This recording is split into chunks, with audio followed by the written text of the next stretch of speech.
wabarakatuh. Alhamdulillahilladzi arsala rasulahu bil huda wa dinil haqq liyudhhirahu 'alad dini kullih wa kafa billahi syahida. Asyhadu an la ilaha illallah wa asyhadu anna Muhammadan abduhu wa rasuluhu la nabiyya ba'dah. Allahumma shalli ala Muhammad wa ala alihi wa sahbihi wa man tabi'ahum bi ihsanin ila yaumiddin, amma ba'du. Kita bersyukur kepada Allah atas segala nikmat yang diberikan oleh Allah kepada kita semua, terutama sampai pada pagi hari ini kita masih diberikan kekuatan iman dan Islam. Kita masih diberikan kesehatan, kita masih diberikan kesempatan sehingga kita masih bisa melaksanakan kewajiban kita salat subuh berjamaah, dan kita lanjutkan dengan mengkaji agama Allah Subhanahu wa taala. Mudah-mudahan kesempatan yang semacam ini senantiasa diberikan oleh Allah kepada kita semua sampai nanti kita menghadap kepada Allah yang tentunya dalam posisi husnul khatimah. Amin ya rabbal alamin. Salawat salam tetap terlimpahkan kepada Rasulullah Muhammad sallallahu alaihi wasallam sebagai khatamul anbiya wal mursalin, penutup para nabi dan rasul yang tidak ada nabi lagi sesudah Nabi Muhammad sallallahu alaihi wasallam. Para jemaah Bapak Ibu yang dimuliakan oleh Allah, ini pertemuan akhir sebelum Ramadan. InsyaAllah hari Selasa kita sudah puasa Ramadan, dan mudah-mudahan kita dikuatkan oleh Allah, diridhoi oleh Allah sehingga puasa kita lancar. Baik, karena satu pertemuan maka saya ambilkan kisah yang cukup pendek. Kalau sebelumnya kita bahas tentang Qabil Habil, kita bahas tentang Talut Jalut dengan beberapa kali pertemuan. Ini saya ambilkan satu kisah yang mungkin cukup satu pertemuan dan kita ambil ibrah dan hikmahnya. Al-Baqarah 259. Ini tentang Uzair. Pernah dengar kata-kata Uzair? Uzair itu oleh orang-orang Yahudi dianggap sebagai anak Tuhan. Kalau di perjanjian lama atau perjanjian baru disebut dengan Ezra. Uzair, mereka menyebutnya dengan Ezra.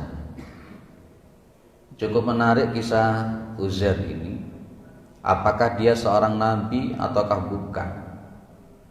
Saya mengajak jenengan bukan pada konteks tokohnya, bukan pada Uzairnya nantinya, tapi pada posisi kekuasaan Allah Subhanahu wa taala.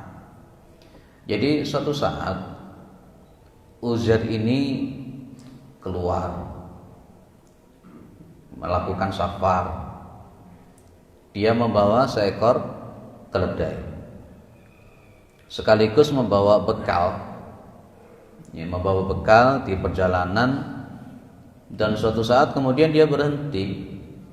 Dia beristirahat di sebuah perkampungan, di sebuah kota yang hancur. Di sebuah kota yang hancur. Ini yang disebutkan dalam Al-Quran, au kalladzi marra ala qaryatin wa hiya khawiyatun ala urushiha. Kalladzi di sini ini adalah Uzair. Dia lewat di sebuah kota, di sebuah perkampungan yang di situ wahia khawiyatun ala urushiha. Lah, pas ketika dia bersandar, dia berteduh di salah satu bangunan yang sudah runtuh, di salah satu bangunan yang sudah runtuh, yang sudah roboh, dia melihat perkampungan yang mati, dia melihat perkampungan yang hancur itu, Maka Uzair mengatakan qala anna yuhyi hadhillahu ba'da mautiha. Bagaimana posisinya? Allah nanti akan menghidupkan kembali, memakmurkan kembali.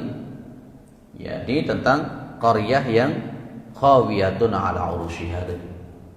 Ba'da mautiha, setelah matinya, setelah hancurnya kota, perkampungan dan seterusnya. Bapak Ibu yang dimuliakan oleh Allah, ini pertanyaan yang dilantunkan oleh Uzair. Setelah Uzair ini bertanya semacam itu, maka fa'amatahullahu mi'ata amin. Maka Allah Subhanahu wa taala mematikan Uzair. Berapa? Mi'ata amin. Selama 100 tahun. Ini bukan menidurkan ya Bapak Ibu, bukan. Kalau kasusnya Ashabul Kahfi yang insyaallah nanti pertemuan yang akan datang kita akan coba membahas tentang Ashabul Kahfi itu. Kalau untuk Ashabul Kahfi itu ditidurkan kurang lebih 309 tahun. 309 tahun untuk Ashabul Kahfi. Kalau Uzair ini dimatikan selama 100 tahun. Bapak Ibu percaya dengan kisah seperti ini? Ibu percaya dengan kisah semacam ini? Wong ini Al-Quran kok tidak percaya, itu gimana? Al-Quran adalah sesuatu yang qat'i, baik qat'iyun nuzul ataupun qat'iyud dilalah. Tidak boleh kita ada keraguan-raguan. Ini kisah nyata. Ya, kisah nyata bagaimana Uzair itu dimatikan selama berapa? 100 tahun. Nantinya kita akan bisa melihat di dalam riwayat-riwayat yang lain. Nanti setelah dibangunkan itu kan, Uzair itu kan pulang.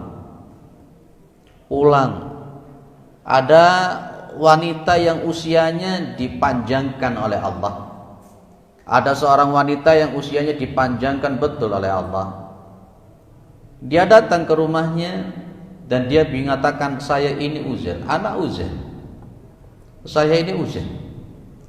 Lah kebetulan wanita tua ini oleh Allah matanya dibutakan. Matanya dibutakan oleh Allah. Sang wanita ini matanya buta ngomong, kadzabta, kamu itu dusta. Kamu dusta. Uzair itu sudah lama tidak ada. Sudah 100 tahun Uzair itu tidak ada. Tiba-tiba kamu datang mengatakan kamu Uzair itu, apa buktinya? Terus wanita ngomong, yang kami tahu, penduduk sini tahu bahwa Uzair itu punya doa yang sangat-sangat mustajab. Memang Uzair itu punya doa yang sangat mustajab. Dan Uzair ini adalah orang yang hafal di luar kepala Taurat. Berapa hurufnya, berapa kalimatnya, bunyinya kayak apa, itu Uzair, orang yang hafal.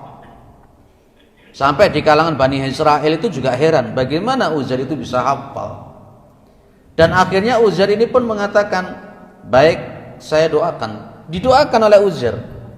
Sang wanita tua ini kemudian matanya kembali bisa melihat, dan begitu melihat Uzair, dia yakin kalau itu Uzair.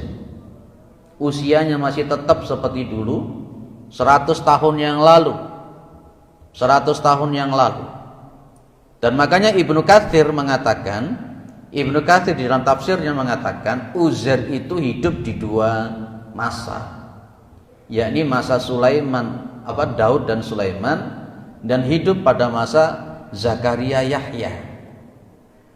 Jadi diwafatkan pada posisinya masa-masa masih pada konteks masanya Sulaiman Daud, atau Daud Sulaiman kan urutannya, dan juga pada masa Zakaria, Yahya.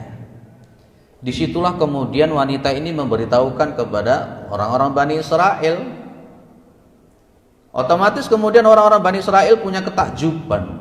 Disitulah kemudian orang-orang Bani Israel, orang-orang Yahudi menganggap Uzair itu anak Tuhan, karena dianggap bisa mati 100 tahun hidup lagi dan seterusnya dan seterusnya. Itu Uzair. Seperti orang-orang Kristen yang menganggap Isa itu sebagai anak Tuhan. Bapak Ibu yang dimuliakan oleh Allah, setelah 100 tahun, jadi Ibu Bapak kita semua harus yakin Uzair mati 100 tahun dan dihidupkan. Kita harus yakin. Kalau tidak yakin, kalau tidak percaya, mohon maaf, secara hukum berarti kita mengingkari kebenaran Al-Quran, berarti kafir. Hal semacam ini jangan dipikir secara logika. Kalau kita berpikir secara logika, akal manusia tidak nutut kok iso orang mati 100 tahun dihidupkan lagi gitu. Kita berpikirnya secara apa ini Ibu Bapak?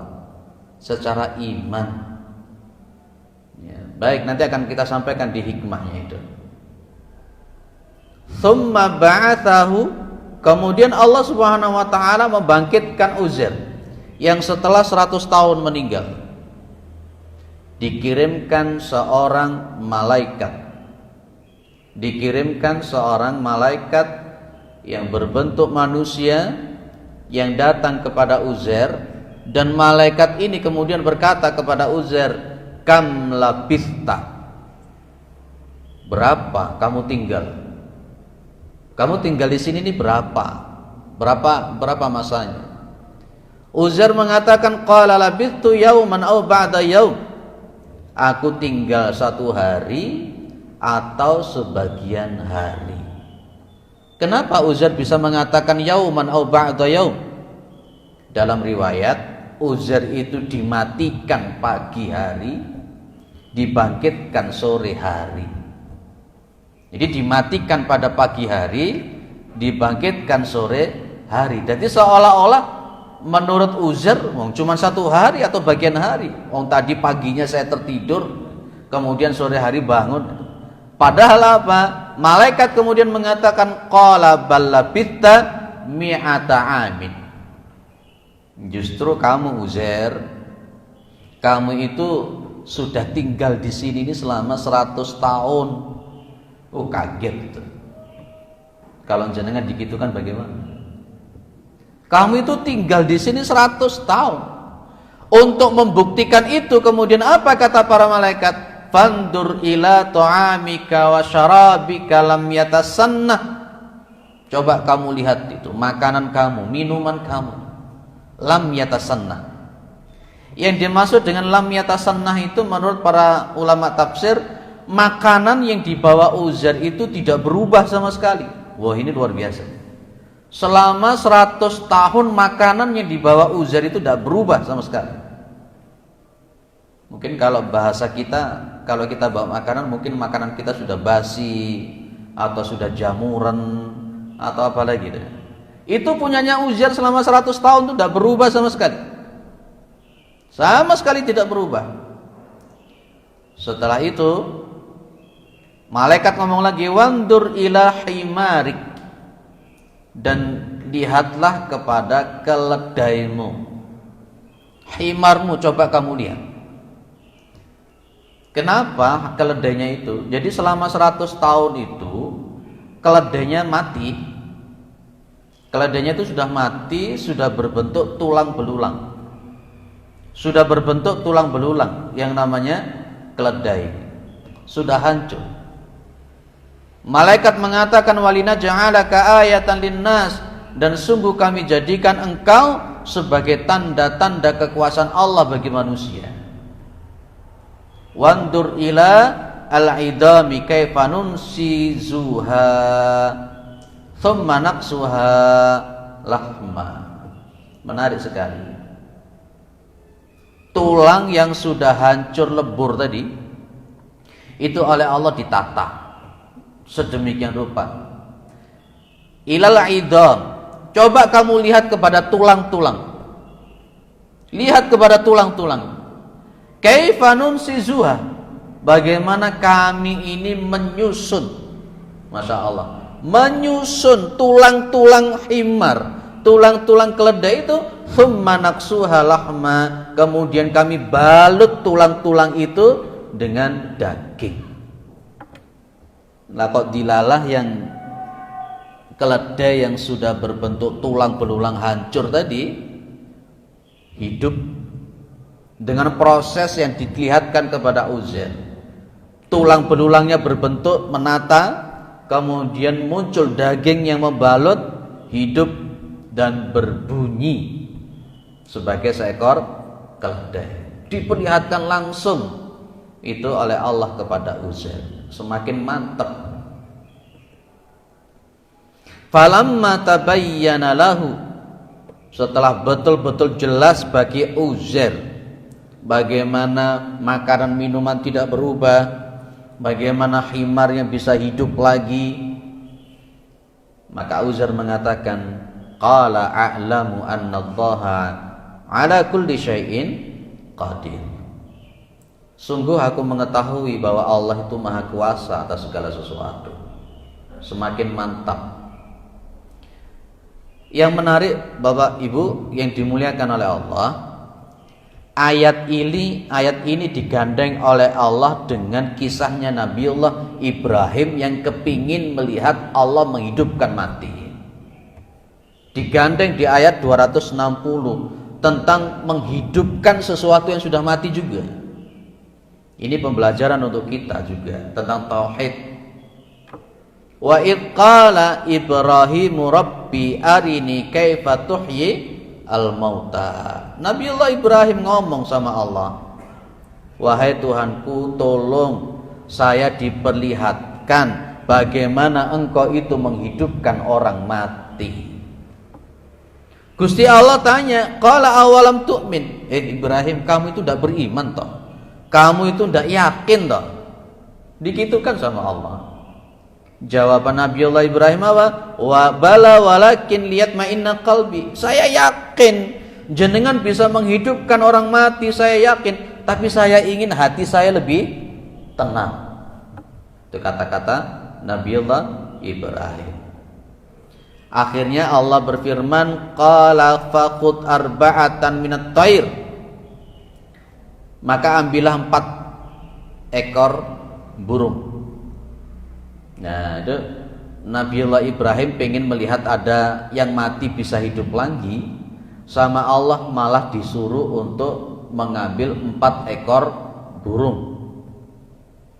4 ekor burungnya diapakan? Fasurhunna ilaika tsumma ja'al ala kulli jabalin minhunna juz'a.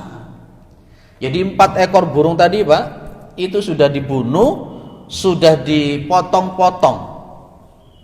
Sudah dipotong-potong secara acak, dan potongan-potongan secara acak yang sudah dicampur aduk ini oleh Allah disuruh diletakkan ke 4 gunung juga. 4 gunung juga yang berbeda. Kemudian tsumma da'uhunna ya'tinaka sa'ya.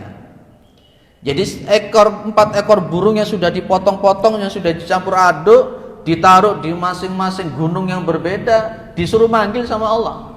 Burung kamu kesini, burung kamu kesini, burung kamu kesini. Apa yang terjadi? Ya'tinaka sa'ya. Lah 4 ekor burung yang sudah mati, yang sudah dipotong-potong, yang ditaruh di 4 gunung yang berbeda, lah kok dilalah hidup lagi, terbang dan kemudian menghampiri Nabiullah Ibrahim. Kisah begini harus yakin bahwa kisah ini betul. Kalau tidak yakin berarti kafir. Wa'lam annallaha azizun hakim. Baik. Antara kisahnya Uzair yang tadi mati 100 tahun kemudian dihidupkan lagi, dan kisahnya Nabiullah Ibrahim yang diperlihatkan 4 ekor burung yang dihidupkan lagi, itu adalah sesuatu yang kisah luar biasa yang harus kita ambil ibrah dan hikmahnya. Apa yang bisa kita ambil? Kita singkat-singkat, padat, nanti kita adakan diskusi. Biasanya saya tulis pakai bahasa Arab, sekarang tak tulis pakai bahasa Indonesia. Satu, kefasihan Al-Quran dalam menyampaikan dalil-dalil serta bukti-bukti atas perkara yang besar, yakni kekuasaan Allah Subhanahu wa Ta'ala. Dulu pernah saya sampaikan di kisahnya Jalut umpamanya, di kisahnya Qabil dan Habil umpamanya. Itu Nabi Muhammad itu saya katakan adalah tidak bisa baca dan tidak bisa tulis. Betul Bapak Ibu ya. Ketika Allah menjadikan Nabi kita Muhammad itu tidak bisa baca dan tidak bisa tulis, itu ada hikmahnya. Jadi orang-orang Yahudi, orang-orang Nasara, mereka itu menganggap Nabi Muhammad itu plagiat, jiplak kitab-kitab sebelumnya, yakni Taurat ataupun Injil. Kalau umpamanya Nabi Muhammad SAW itu pintar membaca ataupun pintar menulis, maka tuduhan orang kafir, orang Yahudi, Nasara itu berarti benar. Tapi karena Rasulullah Muhammad SAW itu tidak bisa baca, tidak bisa tulis, maka tuduhan orang Yahudi, orang Nasara itu tidak benar. Bagaimana Kanjeng Nabi itu plagiat, ya, ngambil dari Taurat ataupun Injil, niru-niru kisah-kisah model semacam ini, wong beliau tidak bisa baca dan tidak bisa nulis. Jadi tidak bisa baca dan tidak bisa nulisnya Kanjeng Nabi itu justru menjadi mukjizat tersendiri bagi Nabi. Dan Nabi mampu menceritakan kisah-kisah seperti yang sudah kita bahas kan, kisah Talut, Jalut, kisahnya Qabil, Habil sudah kita bahas itu. Itu Nabi Muhammad mampu menceritakan, termasuk mampu menceritakan tentang Uzair. Dan ternyata ketika dilihat oleh orang-orang Yahudi, dilihat oleh orang-orang Nasara, itu ada di dalam kitab mereka, dalam kitab Taurat ataupun di dalam kitab Injil. Disebutkan. Jadi benar, tepat dan seterusnya. Itulah kefasihan Al-Quran. Itulah mukjizatnya Nabi Muhammad SAW. Allah begitu fasih menyampaikan itu. Kanjeng Nabi tidak pernah membaca kitab Taurat, tidak pernah membaca kitab Injil, tapi di dalam Al-Quran begitu luar biasa bahasanya kayak seperti ini. Oh, Nabi tidak pernah sekolah tapi bahasanya begitu luar biasa. Itulah mukjizat Al-Quran. Maka Allah itu sudah menantang. Allah itu sudah menantang orang, baik Yahudi, Nasara ataupun semua umat Islam, kalau memang ragu-ragu terhadap Al-Quran, silahkan dibuat Al-Quran. Wa in kuntum fi raibim mimma nazzalna ala abdina fa'tu bi suratim mim mithli wad'u syuhada'akum min dunillahi in kuntum shadiqin fa illam taf'alu walan taf'alu fattaqun nar allati waquduhan nasu wal hijarah uiddat lil kafirin. Jika kalian itu punya ragu-ragu terhadap Al-Quran yang kami turunkan kepada hamba kami, maka fa'tu bi suratim mim mithli, maka turunkan, maka buatkan Al-Quran semisal Al-Quran, satu surat saja. Satu surat saja. Tapi ternyata apa Bapak Ibu? Sampai hari ini tidak ada satupun orang yang sanggup menjawab tantangan Al-Quran. Di Inggris ada seorang pendeta yang katanya sanggup untuk membuat Al-Quran. Tapi ternyata setelah disidangkan, istilahnya dalam bahasa kita dimunakosahkan, di situ ada pakar-pakar Al-Quran, malah justru malah malu pendeta ini, malah tidak karu-karuan. Ya, jadi itulah. Jadi Allah Subhanahu wa taala menyampaikan kefasih-fasihan, dan ini adalah salah satu bukti. Begini loh. Kalau Allah itu sanggup menciptakan sesuatu yang dari tidak ada, menjadi ada. Kalau Allah itu mampu membuat sesuatu, menciptakan sesuatu dari tidak ada menjadi ada, maka Allah lebih sanggup untuk membuat sesuatu dari sesuatu yang ada menjadi ada. Bisa terpahami maksud saya ya Pak ya? Makanya di dalam Al-Quran ada kalimat badi'us samawati wal ard. Badi'us samawati wal ard wa idza qada amran fa innama yaqulu lahu kun fayakun. Atau idza arada syai'an kalau dalam surat Yasin. Idza arada syai'an ayaqula lahu kun fayakun. Lawang Allah itu al-badi'. Pernah dengar kata-kata al-badi'? Badi'un itu salah satu Asmaul Husna. Biasanya saudara-saudara kita ada yang wiritannya begini, ya badi, ya badi, ya badi. Jenengan juga wiritan begitu. Ya badi, ya badi. Badi'us samawati wal ard. Kata-kata badi'un itu berarti membuat sesuatu dari sesuatu yang sebelumnya tidak ada. Itu ada khalaqa, ada ja'ala. Apa bedanya Bapak Ibu? Apa bedanya khalaqa dan ja'ala dalam Al-Quran? Khalaqa itu lebih cenderung pada konteks menciptakan sesuatu yang sebelumnya tidak ada contohnya dan sebelumnya tidak ada. Itu khalaqa. Kalau Allah memakai khalaqa. Tapi juga ada namanya ja'ala. Ja'ala itu menjadikan sesuatu dari sebelumnya yang sudah ada. Jadi, makanya badi'us samawati wal ard. Allah mampu menciptakan dunia dan seisinya, planet dan seterusnya, galaksi Bima Sakti, galaksi macam-macam dari sesuatu yang tidak ada.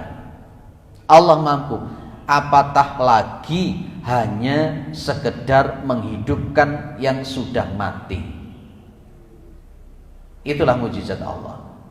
Maka komposisi yang kedua, hal-hal yang penting yang perlu kita ambil adalah jangan terfokus kepada aktor di dalam kisah.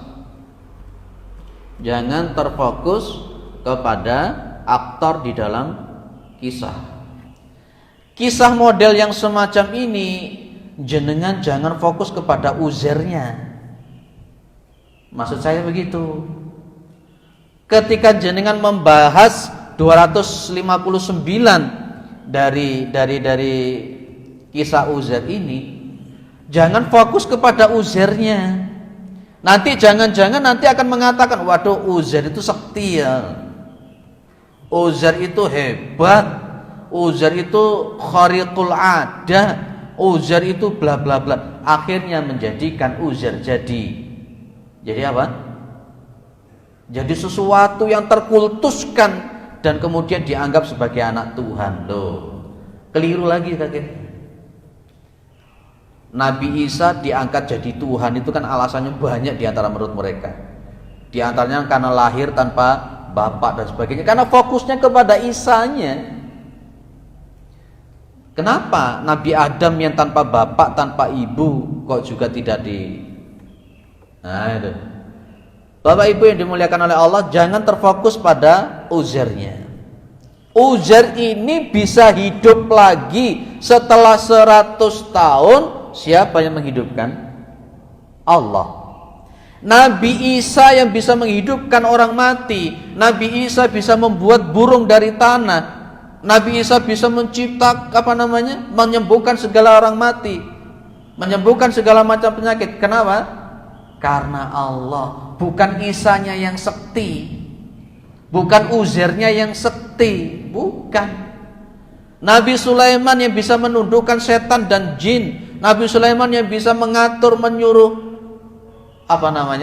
angin dan seterusnya. Jangan lihat Nabi Sulaimannya, tapi siapa? Allah.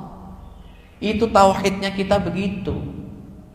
Sehingga akhirnya kita tidak menyekutukan Allah Subhanahu wa taala. Sesuatu yang istimewa, sesuatu yang luar biasa itu semuanya adalah biidnillah. Jangan sampai salah lihat, jangan sampai salah fokus.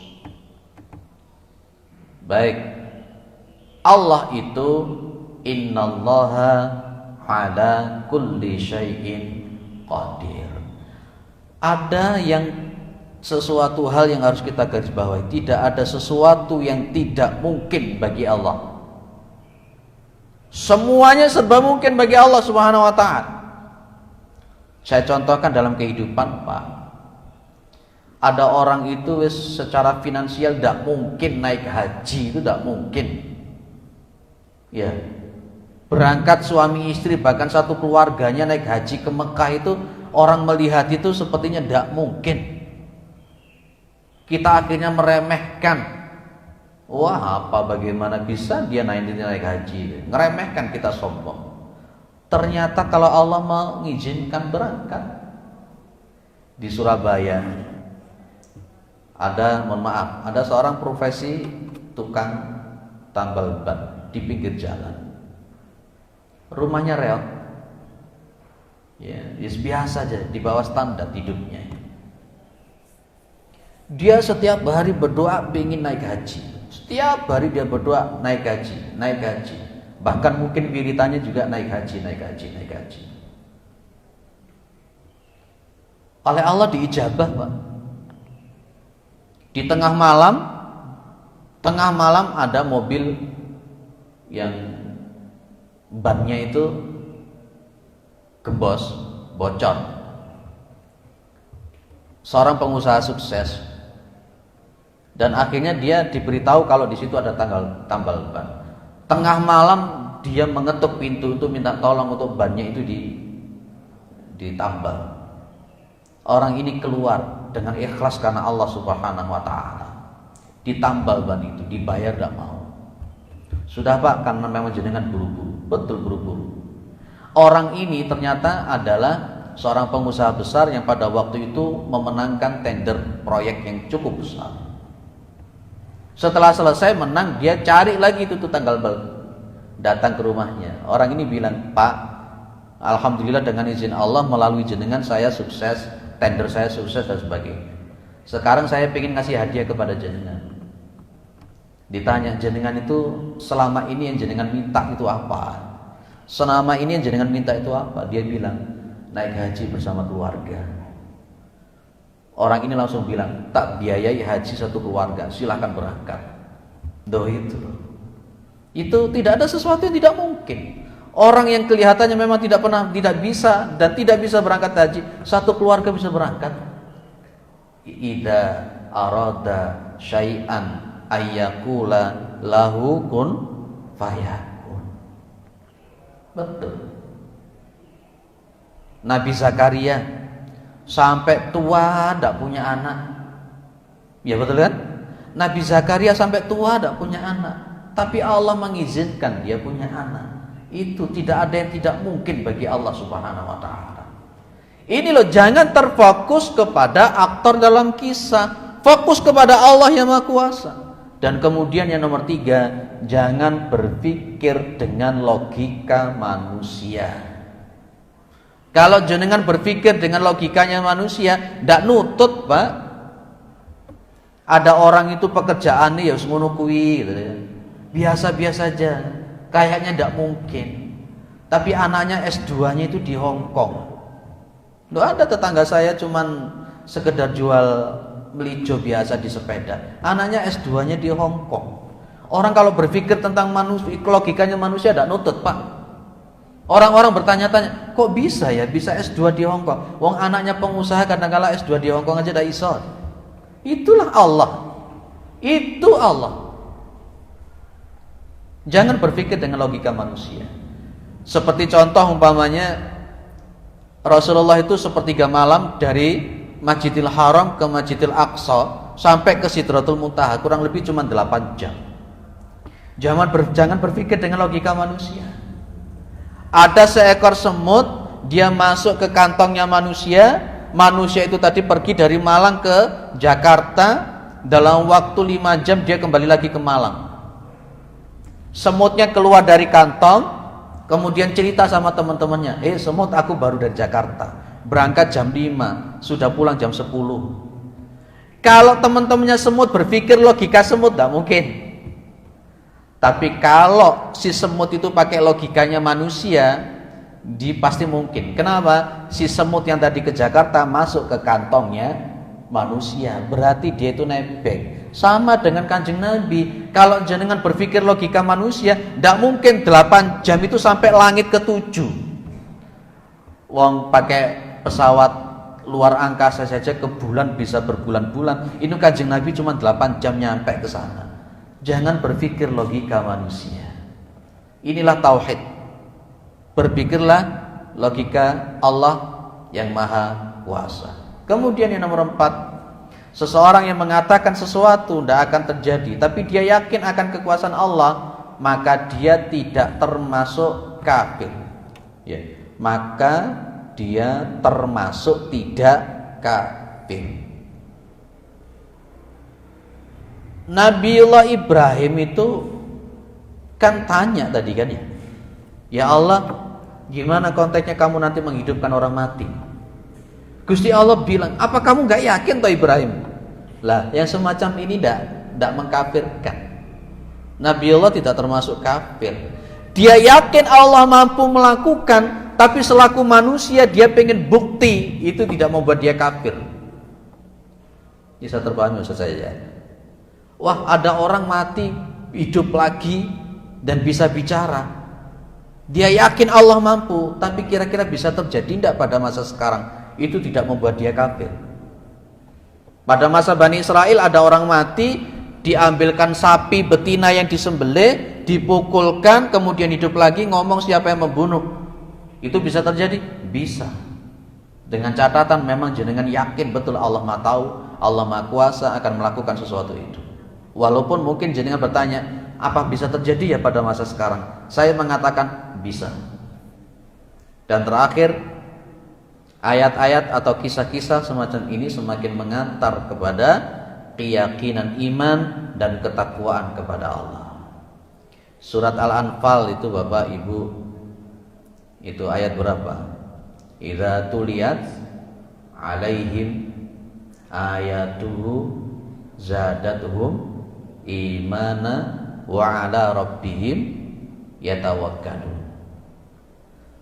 Saya tanya jenengan baca Al-Quran itu targetnya khatam atau targetnya paham?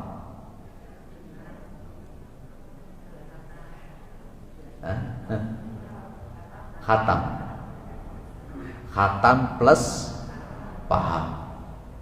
Jangan sampai diambil hanya sekedar salah satunya saja. Pak, target saya khatam. Wah, apalagi nanti bulan Ramadan. Bulan Ramadan itu berkali-kali khatam. Tapi setelah keluar dari bulan Ramadan belas gak khatam. Itu terlalu. Tapi ada juga orang yang penting paham. Masya ndak tahu khatam ndak apa-apa.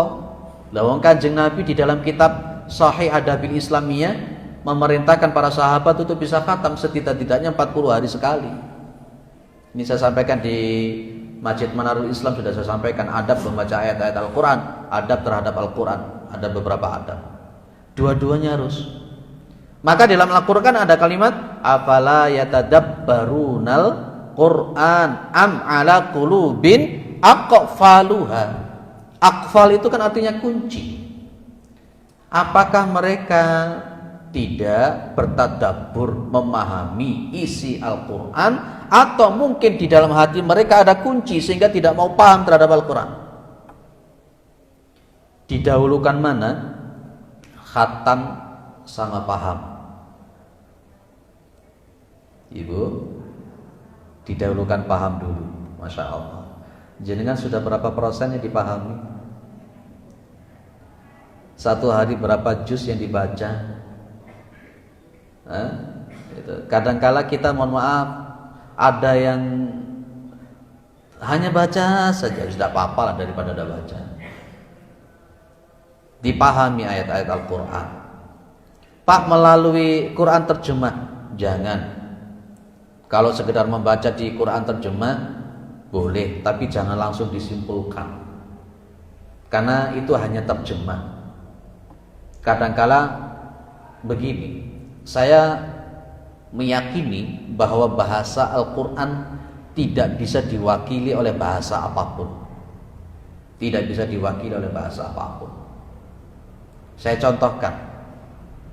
Ketika Allah mengatakan aula mastumun nisaa falam tajidu ma'an fatayammamu sa'idan thayyiban famsahu biwujuhikum wa adiyakum.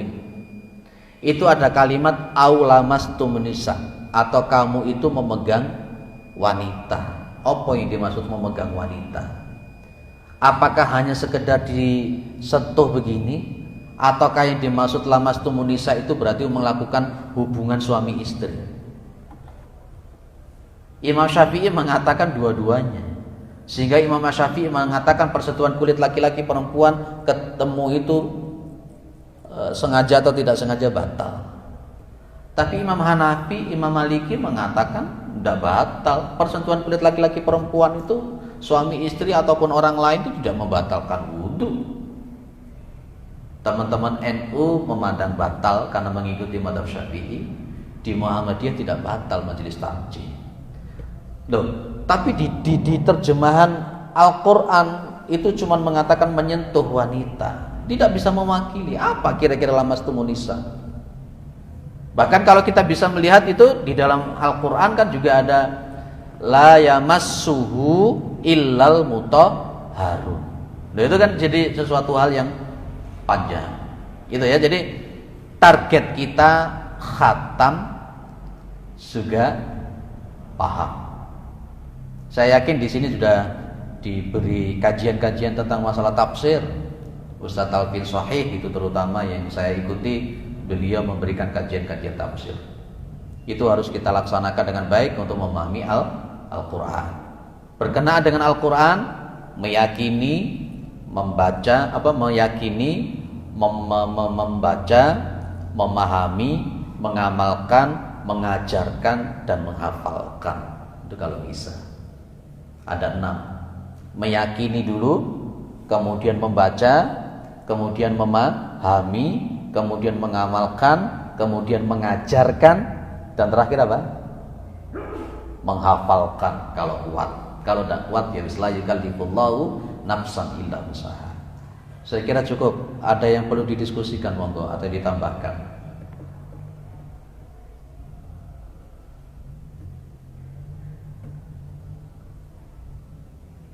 Ada? Baik. Tidak ada, berarti saya yakin, hakul yakin 100% masuk. Insya Allah ketemu nanti saya tanya pasti sudah bisa. Meskipun tidak mencatat tapi hafal semua. Insya Allah. Baik, cukup mungkin.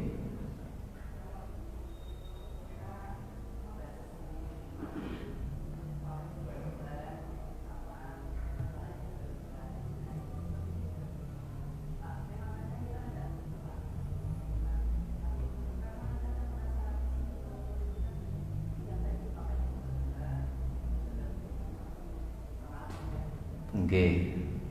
Pak, satu hari baca 2 lembar, terus dipahami 2 lembar umpamanya. Jangankan 2 lembar, 1 ayat 2 ayat itu tidak apa-apa. Jadi Rasulullah memang tidak mentarget dalam konteks fardu ain. Memang betul di dalam kitab Sahih Adabil Islamiyah Rasulullah itu meminta jangan sampai khatam itu di bawah 3 hari. Gitu. Jangan sampai khatam di bawah 3 hari. Apakah ini bersifat tanzih? Apakah ini bersifat tahrim? Yang akhirnya dipahami oleh para sahabat itu, mereka khatamnya minimal di atas 3 hari. Kenapa? Pas ketika membacanya yang luar biasa, hadr. Kan cara baca Al-Quran ada 4 kan? Ada hadr, ada tadwir, ada tartil, ada tahqiq. Ketika seseorang dengan membaca yang super cepat, dengan cepat khatam semacam itu, yang ditanyakan oleh Nabi adalah dengan membaca yang super ketat itu, super cepat itu, apakah dia paham dengan apa yang dia baca? Ya, Pak, tidak keluar dari kaidah-kaidah tajwid dengan baca cepat. Tidak masalah. Tapi yang ditanyakan Nabi, yang diperintahkan Nabi bukan sekedar cepat membaca atau fasihnya bacaan, tapi adalah paham. Pak, 2 lembar setiap hari saya baca pelan-pelan, ya, dengan artinya sekalian, tidak apa-apa, bagus. Dan ketika nanti ada sesuatu yang kita tidak tahu, maka dituntut kita fas'alu ahlal dzikri in kuntum la ta'lamun. Karena memang sekali lagi memahami Al-Qur'an itu tidak seperti memahami buku-buku yang lain. Makanya nanti kemudian para ulama dalam ulumul Qur'an membagi, ada tafsirul Qur'an bil Qur'an, ada tafsirul Qur'an bi aqwalis sahabah, gitu kan? Kemudian ada tafsirul Qur'an bil aqwalil ulama. Jadi pemahaman Al-Qur'an yang paling baik itu adalah bagaimana memahami tafsirul Qur'an bil Qur'an, kemudian tafsirul Qur'an bi sunnati Rasulullah sallallahu alaihi wasallam. Itu makanya kalau untuk bisa kita belajar tafsir ada halaqah dengan orang-orang yang memang punya kemampuan di situ. Jadi boleh, monggo, tidak apa-apa. Ada yang di rumah sudah rutin baca ayatnya seartinya sudah, ya, monggo. Dan ketika nanti ada sesuatu yang mungkin tidak paham, tidak ngerti, silakan segera ditanyakan kepada yang ahlinya supaya tidak kepleset. Ada begini, saya contohkan kepleset di daerah Gadang. Itu kan di situ ada bunyi ayat toh. Nahnu aqrabu ilaihi minkum min hablil warid. Pernah baca ayat itu? Yang artinya apa itu? Kami ini lebih dekat, ya, kami ini lebih dekat daripada urat leher, urat nadi. Lah orang itu tadi ditanya sama jamaah saya, sampean kok gak sholat? Nah itu ya. Dia bilang, loh kalau saya sholat berarti lah menyembah diri saya sendiri. Dia memahami min hablil warid, aku lebih dekat dengan manusia itu lebih dekat daripada urat nadi. Dia memahami manunggaling kawulolan Gusti. Jadi Tuhan ada di dalam diri manusia, sehingga dia tidak mau sholat, katanya nanti menyembah dirinya sendiri. Lah inilah pemahaman yang koplak namanya. Jadi makanya hati-hati. Jadi pemahaman yang memang betul-betul harus hati-hati. Banyak contoh-contoh lain. Contoh lagi yang nomor 2. Ayatnya betul bunyinya.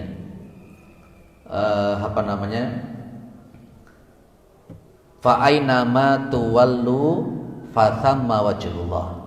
Itu di akhir-akhir juz yang pertama.